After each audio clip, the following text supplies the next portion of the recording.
네, 안녕하세요. 우빈이 아빠입니다.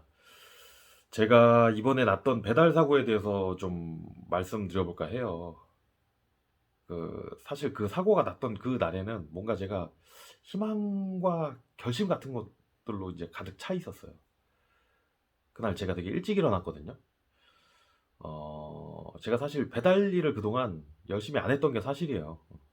남들 10시간씩 일할 때 저는 한 5시간 정도 일하고 그랬는데, 저도 이제 3월 달에 이사를 가야 되니까 뭐 이사에 필요한 비용도 있어야 되고 은행에서 대출도 받아야 되고 뭐 그렇거든요. 그러니까 아침에 일찍 일어났는데 뭔가 바뀌어야겠다는 생각이 들어서 이제 명상도 하고 운동도 하고 이제 씻고서 배달 일이 아침 9시에 시작하거든요. 그 시간에 나가면 사실 주문도 거의 없어요. 근데 이제 부지런해져야겠다 이런 생각이 들어가지고 그날은 9시 땡 하자마자 나간 거예요. 원래 제가 오전에는 일을 거의 안 해요. 그냥 저녁에나 새벽에 그냥 잠깐씩 하고 그랬거든요. 일하는 시간 자체도 되게 불규칙했어요. 어, 저는 일할 때 이렇게 오토바이를 타고 다니면서 웬만하면 법규를 다 지키는 편이에요.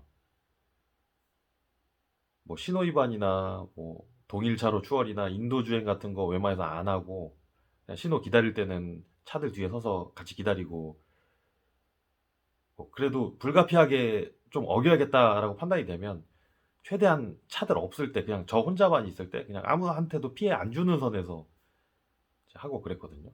근데 그날따라 뭐가 그렇게 의욕에 불탔는지 직진 신호가 걸려 있는데 이제 반대편에서 저는 좌회전을 해야 되는데 반대편에 차들이 한 대도 안 오고 있는 거예요. 그래서 이제 슬쩍 좌회전을 했는데 암행차가 따라온 거예요. 저는 이제 건물에 도착해서 이제 엘리베이터 버튼 누르고 이제 기다리고 있는데 경찰 한 명이 와서 제 오토바이 주변을 이렇게 둘러보고 있는 거예요. 그래서 제가 다시 나가서 무슨 일이세요? 그랬더니 암행팀인데 이거 아까 신호 위반한 거 보고 따라왔다고 그러더라고요. 제가 뭐 할 말이 있겠습니까? 그냥 인정합니다 하고 이제 벌점 15점, 범칙금 4만 원짜리 딱지 끊었고, 근데 그날 아침부터 제가 굉장히 새로운 기분으로 좀 새롭게 시작하자는 기분이 있어서 그냥 별로 기분이 나쁘지 않았어요. 그뭐 일하다 보면 벌금 낼 수도 있고 뭐 앞으로 열심히 살 거니까 열심히만 살면 돼. 뭐 벌금 정도는 범칙금 정도 낼 수 있어. 뭐 이런 생각에 기분이 나쁘지가 않았고, 그리고서 이제 다음 주문을 받아서 음식을 오토바이에다가 싣고 아파트로 이제 배달을 하러 가던 길인데, 저는 사거리를 직진해서 가야 되는데 이제 멀리서부터 그 사거리에 초록불이 들어와 있었어요. 저는 사거리를 진입하기 전에 그 우측 가장자리로 자전거 한 대가 천천히 가고 있었는데, 그 사고 나신 할아버지죠. 저는 직진해야 되니까 직진 차로로 진행을 하고 있는데 진행하면서도 계속 그 자전거를 보고 있었어요. 누가 봐도 그러니까 도로 가장자리로 앞으로 가던 자전거가, 그러니까 제가 사거리를 진입하는 순간 90도로 방향을 꺾어버린 거예요. 이게 사거리 한복판에서 사고가 났거든요. 그러니까 제 오른쪽 앞에서 가던 자전거가 제가 사거리를 진입했는데 순식간에 제 앞으로 이렇게 들어온 거예요. 90도로 꺾어서. 그러니까 정확히 90도 크로스 충돌이 난 거죠.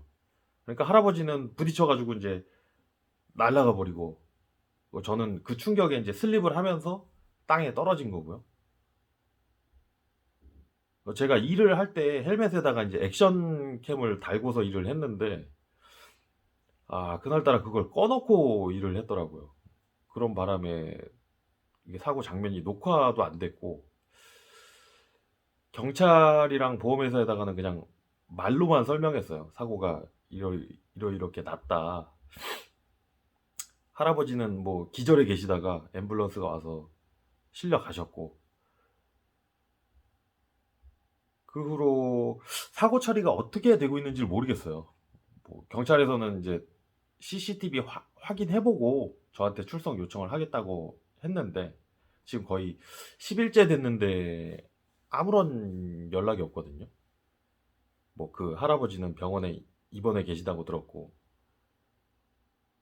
저도 여기저기 이제 골반이랑 팔꿈치랑 목이랑 다 다쳤는데 나중에도 보여드리겠지만 저도 사고가 났을 때 머리부터 땅에 떨어지면서 헬멧이 다 부서졌거든요. 그 충격이 꽤 심했었는데 그래도 어디 부러진 데는 없는 것 같아서 그냥 아파도 병원에 안 가고 이렇게 집에서 회복을 하고 있는 거거든요. 제가 이거 왜 병원에 못 가냐면 제가 차량 사고 난 게 아니에요. 상대방이 자전거다 보니까 그쪽은 보험도 없어요. 보험사도 없어요. 개인적으로 그분이랑 합의하는 거 아니면은 제가 피해 보상을 받을 수 있는 길이 없는 거고 사고 나신 그 분도 거의 뭐 백발의 노인분이시라서 나중에 보니까 이분이 말을 해도 귀가 잘 안 들리셔서 잘 듣지도 못하시는 분이더라고요. 아, 내가 그런 분이랑 어떻게 합의를 해야 되나. 뭐 이런 걱정이 많이 들었던 게 사실이고. 지금은 제가 그냥 그 사고에 대해서 아무 생각을 안 하고 있어요. 뭐 이미 일어난 사고야 제가 걱정한다고 크게 달라질 건 없고, 그냥 그 사고에 얽매이는 것보다 그냥 제 앞으로 인생이 더 중요한 거니까. 그 사고에 대해서 걱정할 시간에 차라리 제 앞날에 대해서 걱정하는 게 훨씬 낫지 않을까. 뭐 이런 생각이고요. 뭐 경찰에서 연락 오면 출석해가지고 그때 가서 어떻게 해야 될지 생각해봐야 되겠죠. 사고가 나고서 그냥 다 돌아가고 혼자 부서진 오토바이 옆에 이렇게 주저앉아 있는데 아 진짜 인생 끝난 기분이었어요. 아니 왜 이제 막 정신 차리고 잘 살아보려는 사람한테 이런 가혹한 벌을 내리나. 나중에 생각해보니까 아 이거 뭔가 나보고 이 일을 하지 말라는 이 계시가 아닌가 하는 생각이 들었고, 이번 사고가 나서 나쁜 점만 있는 게 아니고 뭔가 새로운 인생을 다시 시작하는 전환점이 만들어졌다고 생각하니까 좋게 받아들여지더라고요. 이 사고가 아빠로서 아무 생각 없이 안일하게 살고 있는 저라는 사람한테 정신 차리게 하려고 하늘이 내려주신 벌이 아닐까 하는 그런 생각이 듭니다. 그래서 앞으로 정신 똑바로 차리고 살겠습니다. 감사합니다.